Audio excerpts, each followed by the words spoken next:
Hello students, क्या हाल चाल बच्चों। तो बच्चों आज की क्लास में हम लोग न्यूमेरिकल सॉल्व करेंगे इन्वर्टिबल फंक्शंस के ऊपर। तो चलिए स्टार्ट करते हैं। तो बच्चों जैसा कि आप लोग देख सकते हैं हमारे पास ये फंक्शन f है जो कि रियल नंबर से इस वाले सेट पे डिफाइंड है। डेफिनेशन ये दिया हुआ है f(x) is x upon 1 plus modulus of x where x belongs to the set of real number that is domain of the function। आपको शो करना है कि ये 1 1 and onto फंक्शन है और फिर आपको इसका इनवर्स भी फाइंड करना है।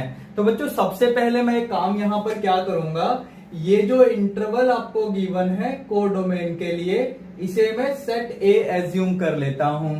अब इससे क्या बेनिफिट होगा, इससे बेनिफिट ये होगा कि मुझे बार बार इतना नहीं लिखना पड़ेगा। एक और बात, आप कंफ्यूज मत होना कि ये जो इंटरवल है इसके अंदर x क्या कर रहा है। x तो फंक्शन के डोमेन के लिए होना चाहिए, तो आप इस बात से कंफ्यूज मत होना। असल में ये एक इंटरवल है जो कि ओपन इंटरवल को रिप्रेजेंट कर रहा है। ओपन इंटरवल आप देखिए यहां से, तो ये आपका a किसके इक्वल हो जाएगा, -1, 1। इस इंटरवल से इस फंक्शन का कोडोमेन या रेंज बिलोंग करेगा। अगर ये कोडोमेन है और यही रेंज है तो ये तभी होगा जब ये फंक्शन ऑन टू होगा। तो हमें इसको शो करना है कि ये 1 1 है एंड ऑन टू भी है। तो चलिए इसका सॉल्यूशन शुरू करते हैं बच्चों।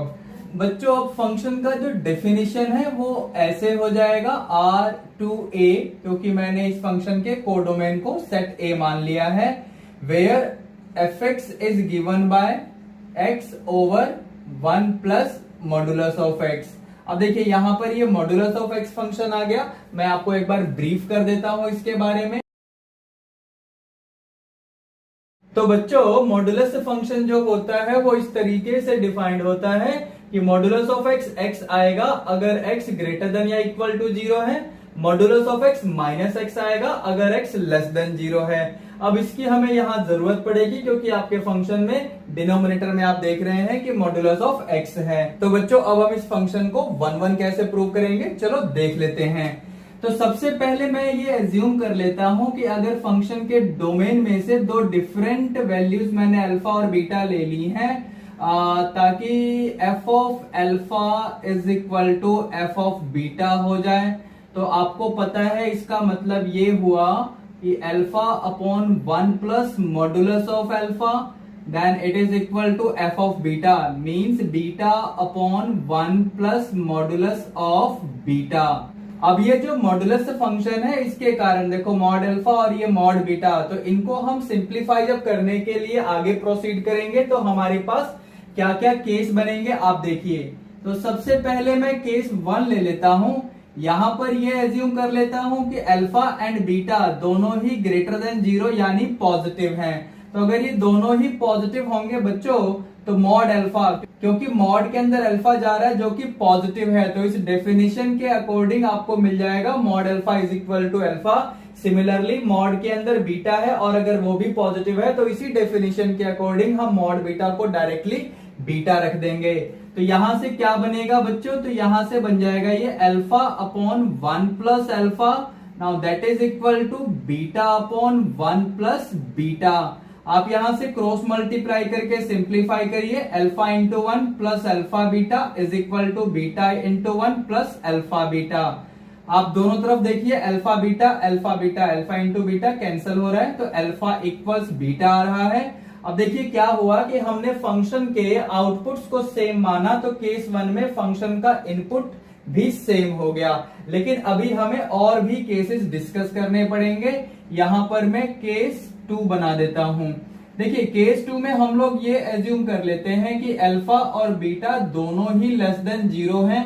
तो फिर क्या होगा, तो यहां से आप देखना इसमें मैं क्या करूंगा, alpha upon 1 plus mod alpha था, लेकिन अब अल्फा नेगेटिव हो गया, तो इस डेफिनेशन के अकॉर्डिंग मॉड के अंदर जो भी चीज है अगर वो नेगेटिव हो तो आउटपुट आता है minus of that thing.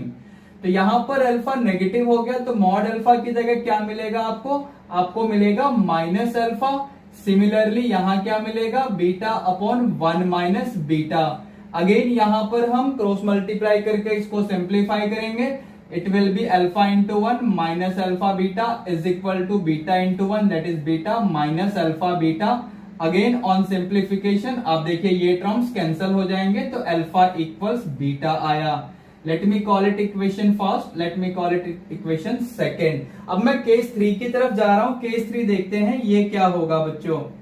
Case 3 में मैं ये एज्यूम कर लेता हूं कि अल्फा ग्रेटर देन 0 है और बीटा लेस देन 0 है। ठीक है बच्चों, अब यहीं पर ये बात बिल्कुल क्लियर हो गई है कि अल्फा और बीटा, क्योंकि ये पॉजिटिव है और ये नेगेटिव है, तो ये बात क्लियर है कि अल्फा और बीटा इक्वल तो हो नहीं सकते, और अगर अल्फा बीटा इक्वल नहीं है तो उनके आउटपुट्स भी इक्वल नहीं हो सकते। मतलब मैंने क्या बोला, आप देखना ध्यान से समझना मैं क्या बोल रहा हूं कि अगर अल्फा पॉजिटिव है तो क्या होगा, अगर मैं इस कंडीशन को लेके भी चलूंगा तो कॉन्ट्राडिक्शन आ जाएगा, क्योंकि मैं क्या बोल रहा हूं कि अल्फा पॉजिटिव बीटा नेगेटिव, और अगर फिर भी मैंने आउटपुट सेम रखे, देखो अल्फा पॉजिटिव बीटा नेगेटिव यानी इनपुट्स डिफरेंट हैं लेकिन फिर भी आउटपुट में सेम रखूंगा तो कोई ना कोई प्रॉब्लम आएगी, कोई ना कोई कॉन्ट्राडिक्शन आएगा। चलो देख लेते हैं कॉन्ट्राडिक्शन कैसे यहां बनेगा। देखिए अगर इस डेफिनेशन में आप अल्फा पॉजिटिव रखेंगे तो आपको मिलेगा alpha upon 1 plus alpha. Similarly अगर यहां पर बीटा नेगेटिव लेंगे तो आपको मिलेगा बीटा अपॉन 1 माइनस बीटा। आप जरा इसे सिंप्लीफाई करके देखो आपको क्या मिल रहा है, alpha minus alpha beta is equal to beta plus alpha beta. अब देखो क्या हो रहा है, ध्यान से देखना, alpha minus beta is equal to twice alpha beta. अब बात सुनना ध्यान से, मैं क्या समझाने जा रहा हूं आपको। अल्फा पॉजिटिव है बीटा नेगेटिव है, अल्फा पॉजिटिव है बीटा नेगेटिव है, इसका मतलब ये हुआ कि अल्फा माइनस बीटा, क्योंकि अल्फा पॉजिटिव है बीटा नेगेटिव है, कोई सा भी आप नंबर सोचकर देख लो ऐसा कि जिसमें अल्फा की वैल्यू आप कुछ पुट कर दो, कोई भी नंबर, बीटा की वैल्यू भी कोई भी पुट कर दो, कोई सा भी number according to the condition की बीटा नेगेटिव और अल्फा पॉजिटिव हो।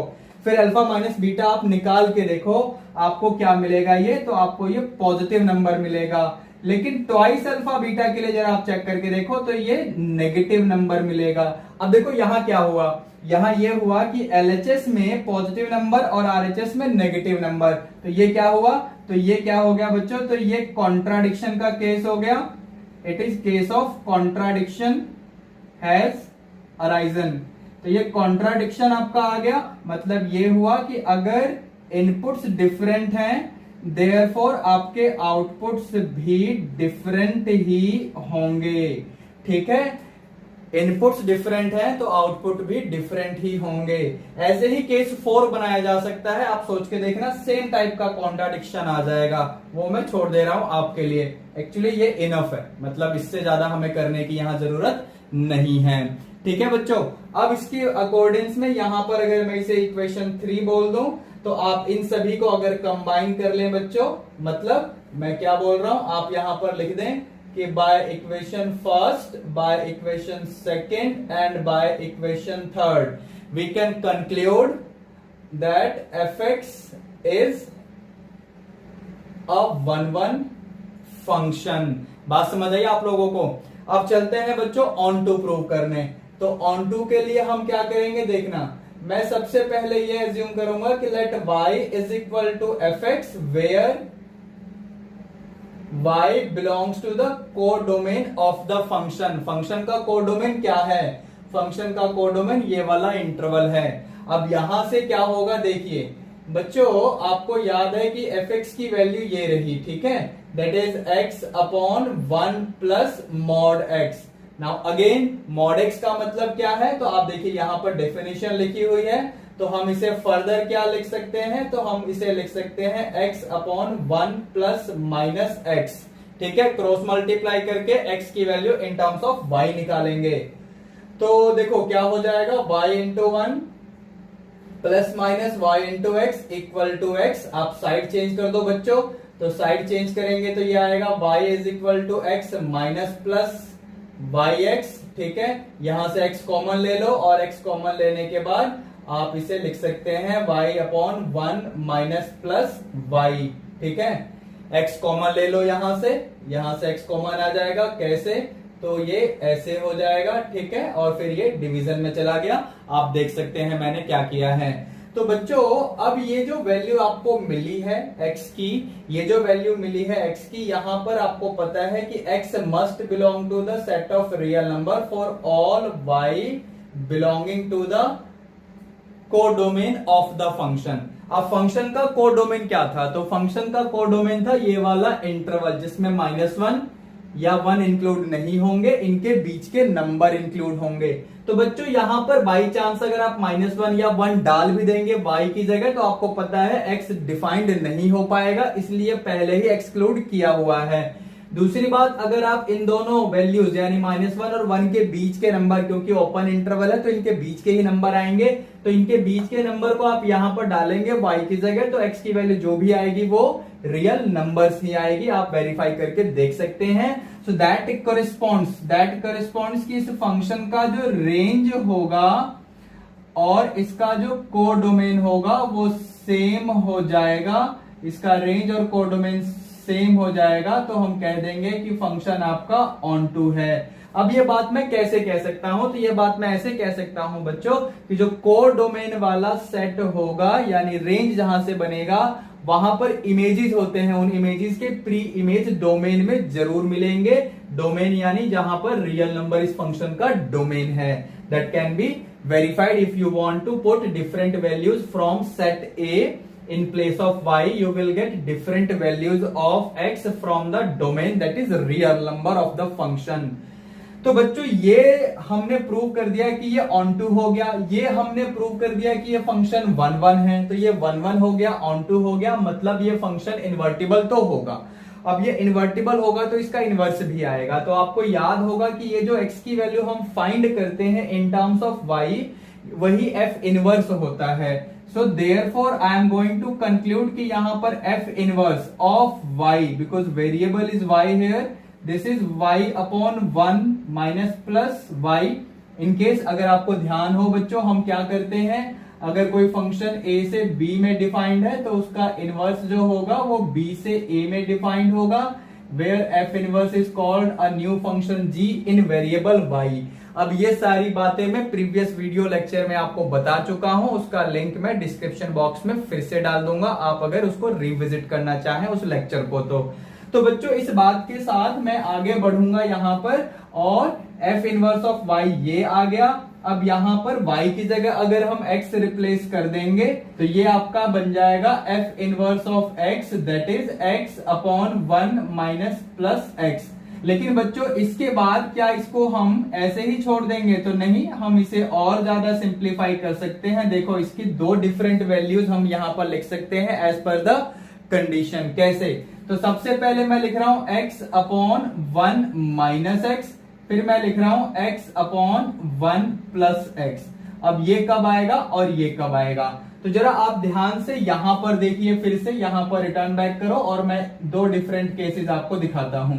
देखिए आपने इस वाले स्टेप के बाद ये स्टेप कैसे लिखा? तो आपने लिखा y equal to x upon 1 plus x. मैंने क्या बोला? आपने लिखा y equal to x upon 1 plus x. ये आपने कब लिखा? जब x ग्रेटर देन या इक्वल टू 0 है। ठीक है बच्चों। अच्छा, दूसरी बात आपने लिखी y equal to x upon 1 minus x. ये कब लिखा आपने? जब x लेस देन 0 है। अगर आप इन दोनों को सॉल्व करेंगे तो यहां से देखो क्या आएगा, ये आपका आ जाएगा y plus x into y is equal to x. यहां से आप एक्स वाई का साइड चेंज कर दो तो आपको x की वैल्यू मिलेगी y upon 1 minus y. Similarly यहां से आप देख सकते हैं, यहां से आपको x इसी तरीके से मिल जाएगा y अपॉन 1 प्लस वाई। तो आप देख सकते हैं कि ये जो डिफरेंट वैल्यूज आ रही हैं वो किन कंडीशंस में आ रही हैं। तो ये वाली वैल्यू मिलेगी जब x greater than equal to 0 हो, और ये वैल्यू मिलेगी जब x लेस देन 0 हो।